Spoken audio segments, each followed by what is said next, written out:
संभल में पिछले 24 घंटे में हथौड़ा भी चला, बुलडोजर भी दौड़ा और अवैध कब्जा करने वाले खुद अतिक्रमण हटाने लगे। संभल में सफाई अभियान शुरू हो गया है। कागज भी देखे जा रहे हैं और कागज वालों का इतिहास भी खंगाला जा रहा है। संभल का सिस्टम अब दुरुस्त किया जा रहा है।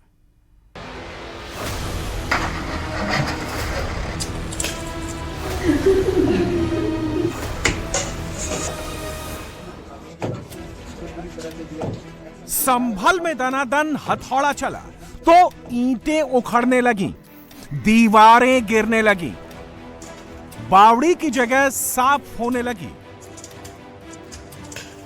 संभल में बुलडोजर भी दौड़ा, अतिक्रमण हटा तो ऐतिहासिक तीर्थ का रास्ता क्लियर हो गया। संभल में अवैध कब्जे का नोटिस चस्पा हुआ तो कब्जाधारी खुद ब खुद अतिक्रमण हटाने लगे। ये गुलनाज का मकान है जहां हथौड़ा चला। गुलनाज का यह मकान ऐतिहासिक रानी की बावड़ी पर बना है। यह बात बावड़ी पर अवैध कब्जा करने वालों को भी पता थी, मकान बनाने वालों को भी पता थी। फिर भी ऐतिहासिक विरासत पर कब्जा किया गया, अवैध तरीके से मकान बनाए गए। अब संभल में अवैध अतिक्रमण पर रातों रात एक्शन शुरू हो गया। ऐतिहासिक बावड़ी पर अवैध कब्जा साफ होने लगा।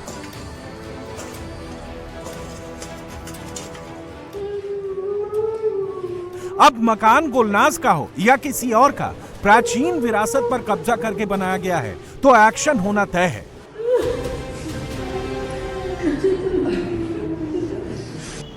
गली में बुलडोजर नहीं पहुंच सकता, इसलिए मकान पर हथौड़ा चलाया गया।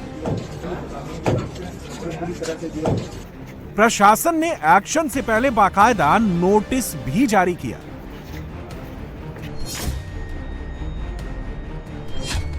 प्रशासन ने मकान खाली करने के लिए 24 घंटे का टाइम दिया। बाद में प्रशासन की टीम पहुंची, रात में ही मकान पर हथौड़े चलने लगे। जब यह साफ होगा तब प्राचीन विरासत अपनी पुरानी रंगत में लौटेगी। इसके लिए गुलनाज का मकान टूटा, अब रानी की बावड़ी के दायरे में आने वाले बाकी घरों पर भी एक्शन होगा।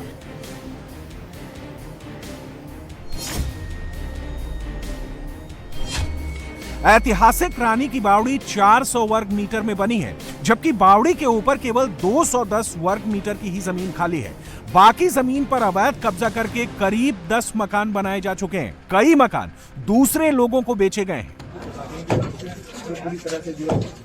चंदौसी में प्राचीन बावड़ी पर अवैध कब्जे पर एक्शन शुरू हुआ।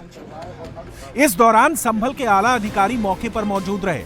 बावड़ी का पुराना मैप निकाला गया, एक एक अवैध कब्जे की पूरी मार्किंग की गई।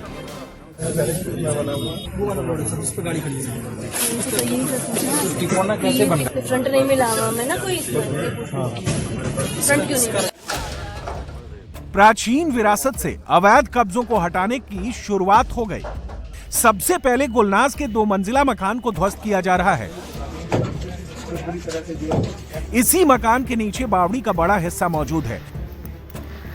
अब यह मकान टूटेगा तो ऐतिहासिक विरासत को फिर से संरक्षित किया जाएगा।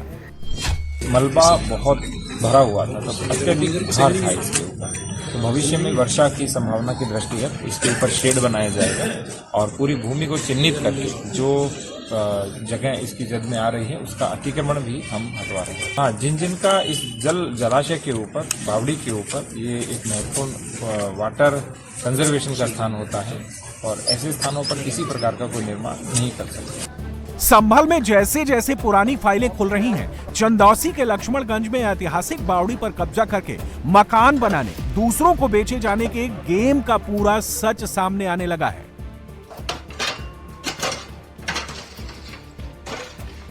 बावड़ी की जमीन पर जितने भी घर बने हैं, सभी के पास बैनामा के कागजात हैं।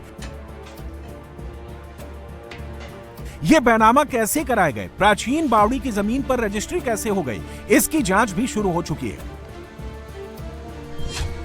बिलारी सहसपुर के राजा का वारिस बताने वालों ने जमीन बेची। इसी जमीन पर प्रॉपर्टी डीलर ने प्लॉट बनाकर लोगों को बेच दिए। ये रजिस्ट्री भी गैर कानूनी तरीके से कराई गई।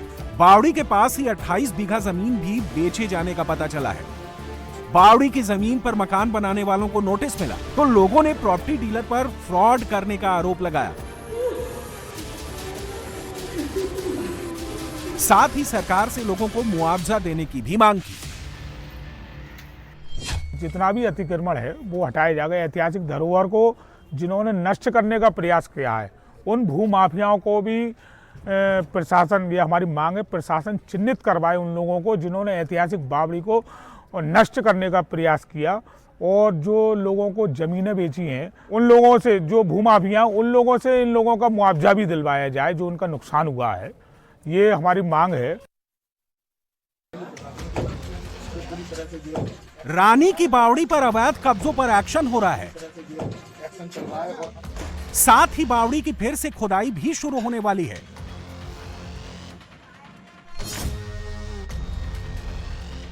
बावड़ी में अब तक 25 फीट से ज्यादा खुदाई की जा चुकी है। 12 से 13 फीट पर पहली मंजिल की छत मिल चुकी है। 6 गलियारे, एक मेन गेट सामने आ चुका है। वहीं दूसरी मंजिल की भी कई सीढ़ियां सामने आ गई हैं। बावड़ी में दूसरी मंजिल की खुदाई करीब 8 दिनों से बंद है। बावड़ी से गैस निकलने का दावा किया गया है, लेकिन जांच में ऐसा कुछ नहीं पाया गया। और कुछ दिनों से खुदाई यहाँ करोगी, ये बताया कुछ गैस वगैरह नीचे से कुछ जहरीली गैस नहीं थी। जब नीचे ऑक्सीजन गई तो अंदर पानी भरा हुआ था जिसके कारण इवेपोरेशन हो रहा था। पॉल्यूशन विभाग की रिपोर्ट भी हमारे पास आ गई है और इसीलिए ये कार्य रोका गया था क्योंकि नीचे मलबा बहुत भारी है और धीरे धीरे मलबा निकले ताकि बावड़ी को किसी प्रकार की कोई हानि नहीं हो। संभल की पुरानी हिस्ट्री की किताब खुली, एक एक पेज का हिसाब शुरू हुआ तो सच सामने आने लगा। संभल में अब केवल योगी का सिस्टम ही चल रहा है। संभल में जहां बुलडोजर नहीं पहुंचा वहां हथौड़ा चलाया गया।